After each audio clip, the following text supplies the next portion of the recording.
Welcome to the closer look for the 2nd of August, 2023, titled China and LATAM 7, Bolivia and Venezuela. This is the agenda.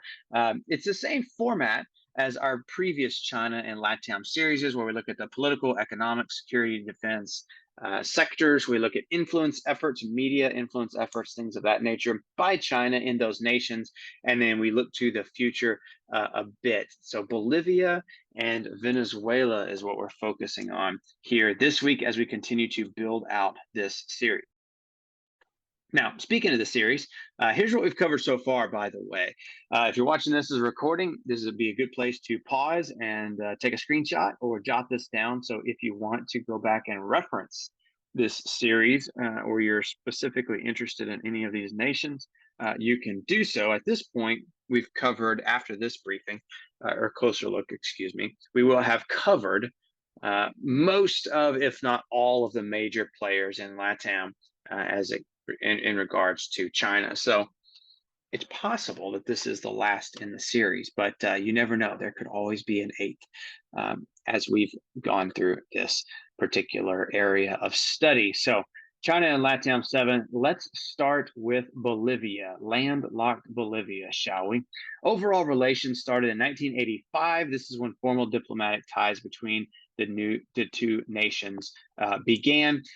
This is one of these areas where it hasn't been a lot going on, right? Overall relations have been pretty close, pretty calm. Not a lot of strife between these two. Very stable. It's a very stable diplomatic relationship between Bolivia and China. And when you start looking at the political considerations, as you would expect from a stable, ongoing relationship, Bolivia does participate in China's Belt and Road program. They've been a signatory there for quite a few years. China also consistently sides with Bolivia in global and regional matters. We do see a lot of times when Bolivia is under the gun, so to speak, at the UN, China jumps in to rescue their friend and ally there in South America. So pretty consistently voting with each other in a whole host of areas. Bolivia does also participate in BRICS meetings. Now, it's not a member, it is an applicant, but not a member of the BRICS economic bloc. But it does often, as you would expect, participate in a lot of these non-member meetings and certainly has China's obvious backing in doing so. But economic considerations is where it's really at. And lithium specifically is China's primary focus here. Just this year, there was a $1 billion deal signed for Bolivian lithium. Now, here's the interesting thing about this particular deal. It allows Chinese firms to coordinate the extraction of lithium directly. It allows China to invest in related infrastructure around the extraction of lithium. They have already promised that they will be doing that, but it's not all smooth sailing. You have had political dispute in Bolivia because of China's just overwhelming presence in that sector in Bolivia. These areas of salt flats in Bolivia are just dominated by China, and it's going to be even more so into the future. Remember, this deal was just signed in January, and yet already just this year, China has moved an estimated 20,000 workers into the salt flats area in order to start extracting lithium. So Bolivia really moving up in the world, or at least attempting to, in lithium mining developments, behind Chile and Argentina in the development of that industry. But between Bolivia and China, that's looking like it's going to be a thing of the past, 5 years into the future. Here's an interesting thing too, though, is that there's an opposition party in Bolivia who has argued that China's heavy investment and more or less taking over of the lithium industry in Bolivia is not lawful. They say that they have two laws, Law 535 and Law 928, that make this deal illegal. Now, they haven't really gotten anywhere. And part of the reason for that, and this is another area of intrigue, is that the lithium deal between Bolivia and China is not public. The text is not publicly released, despite it being a government deal, a very open government deal for lithium. They've said it's worth $1 billion, and they've said everything that's on the slide. But at the same time, the actual text is not being released, including to people within the Bolivian government who otherwise have clearance to view every other deal like this that the Bolivian government signs. But this one, in regard to lithium, is sealed. Only those at the absolute highest levels of power have access to it. So a lot of consternation by the lower levels in politics there in Bolivia, and especially among the opposition parties, because they simply have no access to seeing exactly what is in this deal. So very shady, obviously. But the dominant political party there in Bolivia that is very much China aligned is going to charge forward regardless. No lawsuits or court action has taken this down, by the way. So this looks like it's going to continue apace despite all the secrecy. Economic considerations continued. Bolivia beginning to use the Chinese yuan to pay for imports and exports. They started that also earlier this year, and it's now about 10% of their foreign trade. It looks like that entire 10% is between Bolivia and China. So it's not necessarily that they're using the yuan with their LATAM neighbors or Russia, who they do have a little bit of trade with, etc. It's really just focused between Bolivia and China. Still, 10% is not an insignificant number, and that number is rising. It started earlier this year, it was under 1%, and now here we are at the beginning of August, and it's 10. So that's a pretty rapid uptick there. Bolivia also really leaning on China during its current economic crisis. You have a lot of issues with poverty in Bolivia. You have a lot of issues with folks who are on government aid, government support, things of that nature. You have inflation that's an issue. You still have the after effects of COVID that affected really the entire world, supply chains, et cetera. But there's a real economic, financial, and monetary crisis ongoing in Bolivia right now, and they're really leaning on China for support, and China is pretty willing to do that. China has sent aid packages to Bolivia. They have backstopped Bolivia a little bit with foreign currency reserves, things of that nature. So as they go through this current economic crisis, they're leaning on China, and China's more than happy to be there for them. You have quite a lot of, we don't want to list them out because there's somewhere between 60 and 70 of these, but a lot of different economic trade and investment deals between the two nations. If you can think it up, it's probably covered in one of those. And I bring that up just to illustrate the depth of ties. The ties between these two countries are very deep. Here's an indicator. Economic deals are open bid. So, for example, when someone wants to invest in infrastructure in Bolivia, or they want to conduct some form of trade, they want to sign trade deals, they want to do this, that, or the other, all of these deals, generically, I would call them economic deals, are open bid. Anyone can bid on them, but China wins them all, or virtually all of them. So the lithium deal, for example, China, Russia, and the US all bid on this 1 billion lithium deal. And all indicators are that no one else was actually even considered. The US had no shot, despite offering what potentially was a much better deal for Bolivia. So open bid for the appearance, but that's about it. China wins them. Now, we always take a quick look at imports and exports here. So this is what China primarily exports to Bolivia. Vehicles, machinery, and electrical equipment dominate, just dominate. These are vehicles that are completely constructed. These are not parts. They're completely made turnkey type vehicles. Same for machinery. By the way, machinery, nuclear reactors, boilers, that's just the category. There's no indication that China's sending anything close to nuclear to Bolivia. It's mostly just in the machinery department. And then electrical. So China sending more often than not prepared manufactured goods over to Bolivia. And Bolivia is sending lithium back. Ore, slag, and ash, lithium is in that category. So if you go back to this slide, look at the numbers. 235 million is China's top export to Bolivia. 617 million is lithium going back the other way from Bolivia to China. So hugely significant. And then after that, it drops off quick. You got meat, so some agricultural product meat going back to China. But then after that, look at number 3, only 19 million wood and articles of wood, etc. So this is all about lithium for China. Yes, there's a little bit of protein going back, but this is all about lithium. It's eminently obvious when you start looking at the data and the numbers. On security and defense too, it's obvious that Bolivia is very comfortable with China.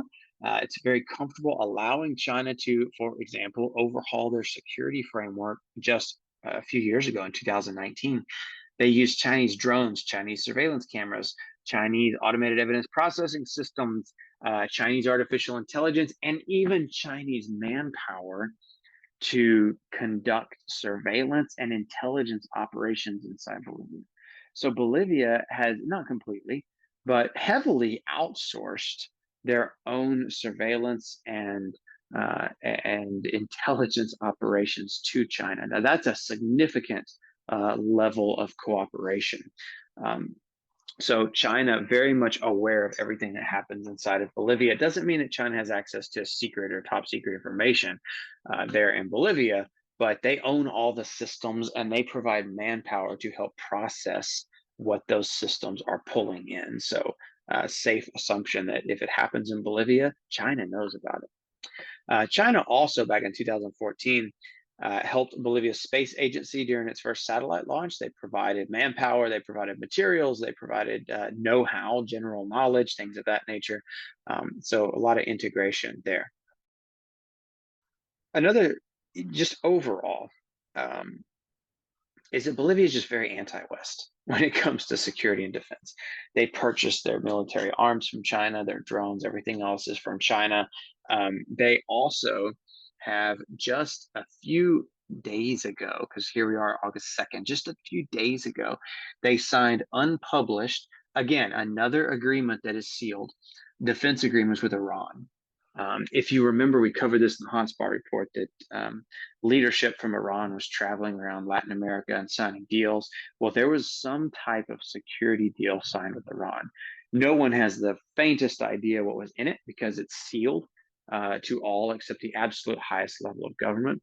But that's, yes, it has nothing to do with China, but it's a good indicator of where the leadership in Bolivia's collective mind is at, and it is anti-West as much as it can be almost. Very, very concerning and very interesting indicator there. Media influence efforts, there's basically no data here. I do apologize. There's not much on Venezuela either here in a second, but very little data on media influence efforts. It's not really seen as needed by China because they've got such a hold of Bolivia right now that there's just not a lot of data. And even if there was, we were pretty confident in what it would show, right? So future considerations, just conclusions. Bolivia very likely to continue its current bent, its anti-West, pro-China stance. We would expect security arrangements to be forthcoming. If they're going to sign with Iran, they have no reason not to sign with China. Economic integration likely to continue. Bolivia is close, but not completely, close to being a lost cause for the West, right? They are very much invested in their efforts with China. Their government is and will likely continue to be headed in that direction. So on the scale, if you did a 0 to 10 scale of China at 0, the US at 10, Bolivia is sitting at a 2, right? They're very close to China, very far away from the US and the West. And there's simply no indicators that that trend line is going to reverse in any way. Speaking of nations that are lost to the West, let's look at Venezuela for the second part of this China and LATAM 7. Venezuela. Quick run through overall relations. 1974, Venezuela broke off relations with Taiwan and established relations with China instead. They were one of the first to do that.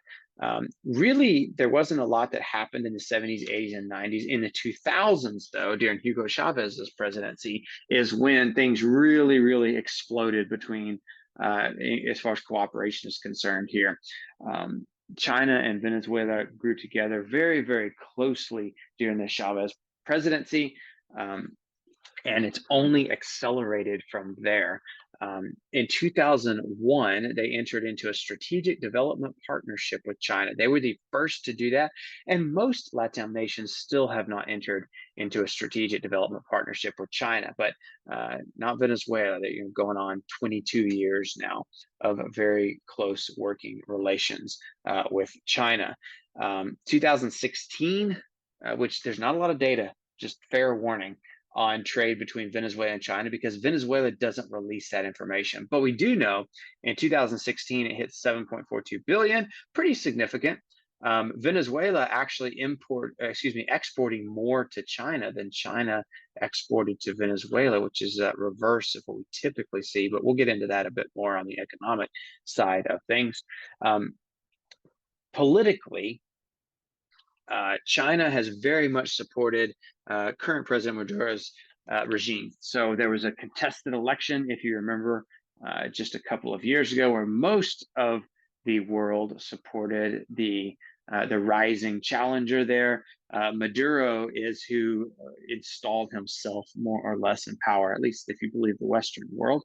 And China has very much supported him over the opposition. They have stood up for Venezuela's actions at the UN. They've acted as a shield between Venezuela and some sanctions, but really just at the UN, constantly taking Venezuela's side on various UN actions. And look at this. About 550,000 Chinese immigrants are currently in Venezuela. This is a massive number, by the way. 550,000. This is a number not seen anywhere else in Latin America outside of Brazil. And Brazil, a much larger, much more populous nation, right?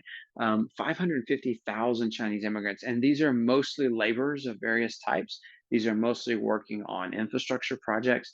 But Venezuela has wholeheartedly allowed China to send its own citizens into the nation for work for these projects and for a variety of other things. So that's a level of allowances and integration that you simply don't see globally. Now let's look at some of the economic side. As you would expect, Venezuela is a part of China's Belt and Road Program. No surprise there at all.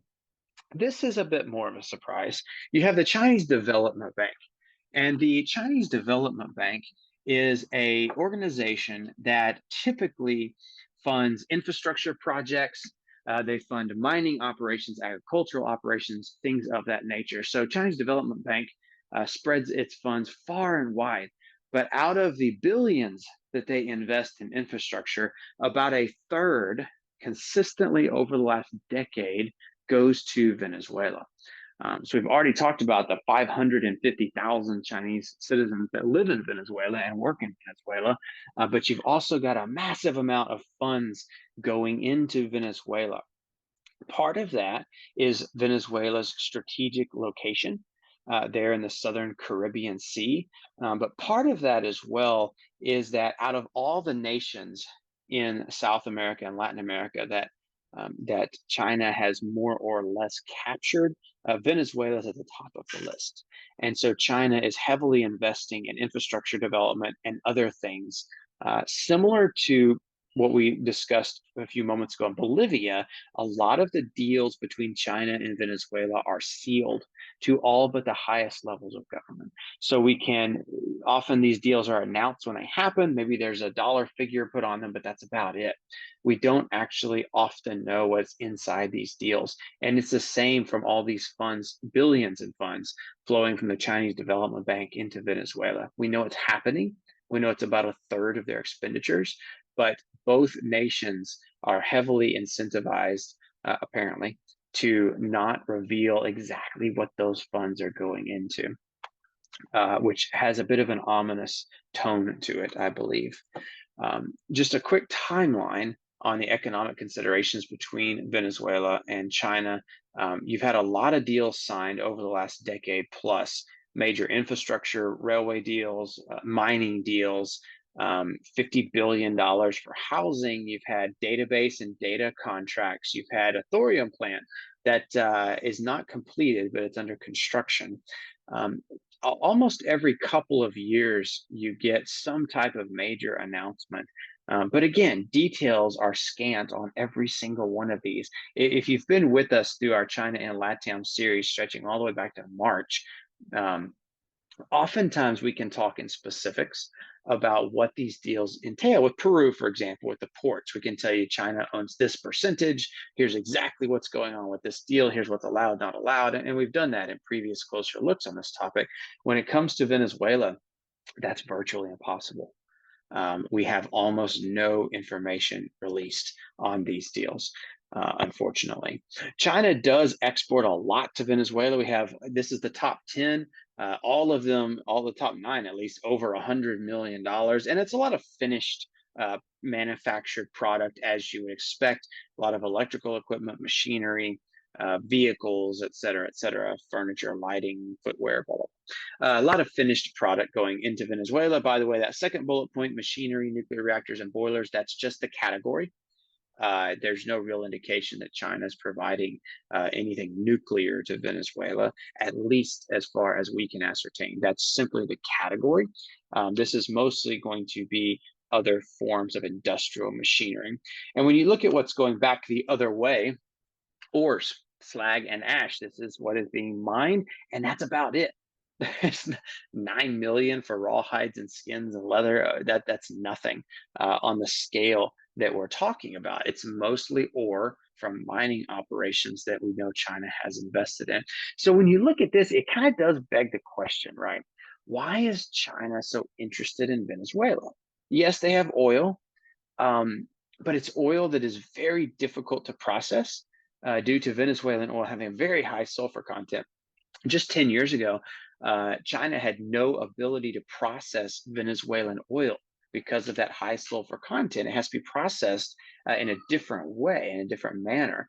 They have a minor ability now to process Venezuelan oil, but not on any kind of real scale. This is why you see China turning increasingly to the Middle East for oil and not to, certainly not to Venezuela, because it's a very low quality oil. They have a lot of it, but it's very hard to process, right? So if this is all China is importing from Venezuela, and their export business is decent, but not huge, why is it that there are 550,000 Chinese in Venezuela and a third of the funds in their development bank go into a nation where realistically China is not receiving much back? Because there's just not a lot of oil. One of the reasons is its proximity. Venezuela, right there at the southern part of the Caribbean Sea, kind of in a dominant position at the northern part of South America, close proximity to the Panama Canal. This is from Caracas, the capital, by the way. Not that far, 1,350 miles to the southern tip of Florida, or at least Miami, 887 to the opening of the Panama Canal. This proximity is extremely valuable. So think about this. We talked with retired Colonel John Mills back in end of May, beginning of June, in two closer looks.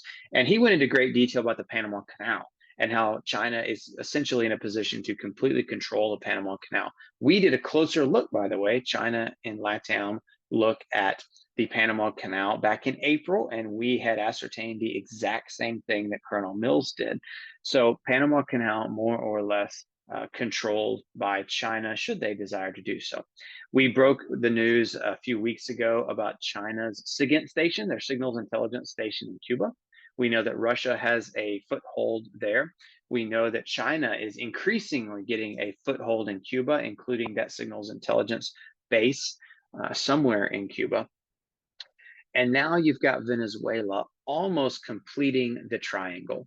If you have China in a position to control Panama, Cuba, and Venezuela, suddenly the Gulf of Mexico and the Caribbean is yours, or at least heavily contested, that you can at least contest the United States dominance over the Gulf of Mexico and the Caribbean Sea. We see Mexico too, by the way, pivoting towards China. AMLO consistently speaking out against the United States. And so the reason, at least in our assessment, that China is so interested in Venezuela, even though they aren't getting much economic benefit out of Venezuela, is this reason right here. Panama Canal, Cuba, Venezuela. Lock those up, or at least make them contested, and you are in your arch enemy, the United States, backyard in a major way. That's our assessment of the situation, at least. And I think it's worth mentioning security and defense in this regard, as we typically do anyway. Um, Venezuela pivoting heavily towards China in the early 2000s as their primary arms supplier. 2010 is when China supplanted Russia. There's a lot of evidence out there, for example, this image that you're looking at, that Venezuela really likes Chinese armored vehicles. They use them to suppress dissidents. They use them to put down riots and protests and things of that nature. These are all Chinese manufactured that you see here. And Venezuela purchases a lot of them. China also launched Venezuela's only communication satellite in 2017. China actually launched the thing for them. They designed the satellite. They did all of the work. Venezuela allegedly wrote them a check, and that was about it.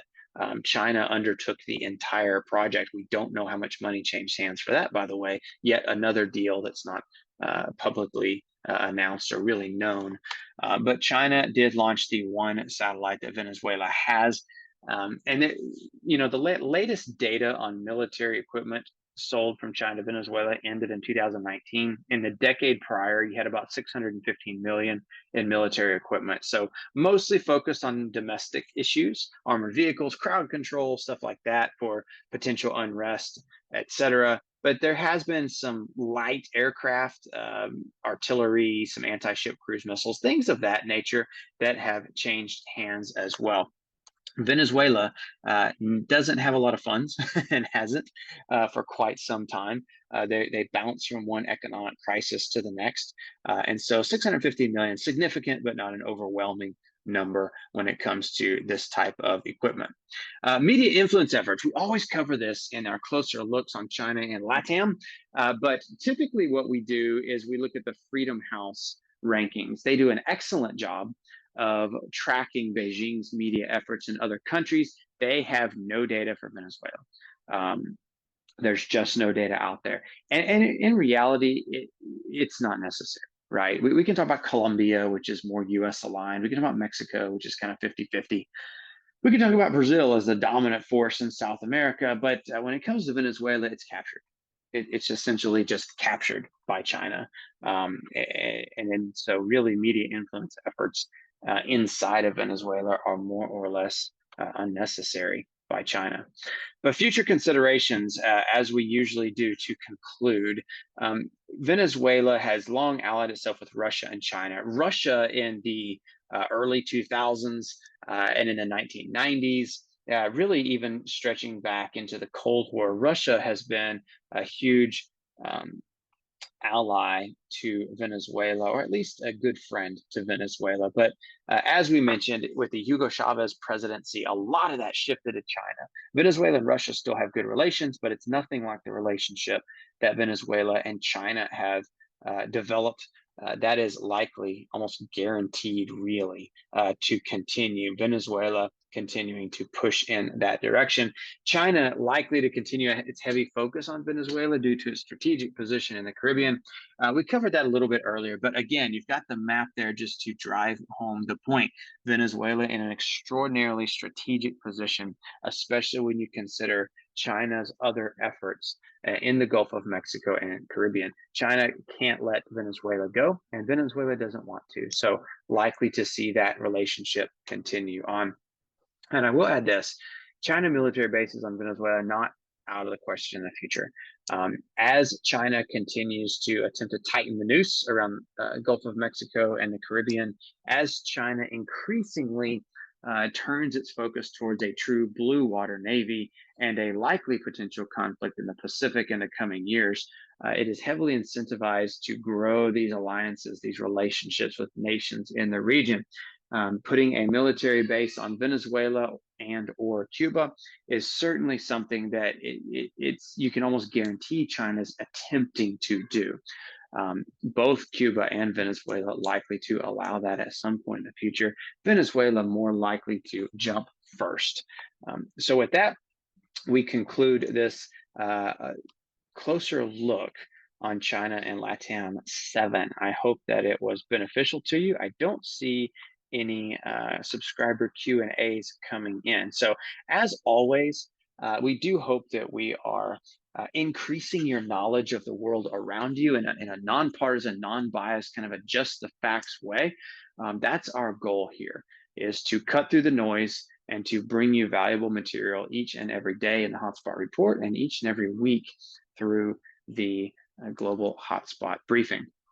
Reach out to us by any means that you see listed here. If you have any questions or concerns, we look forward to hearing them. And with that, I hope you have a great week, and we will see you next Wednesday.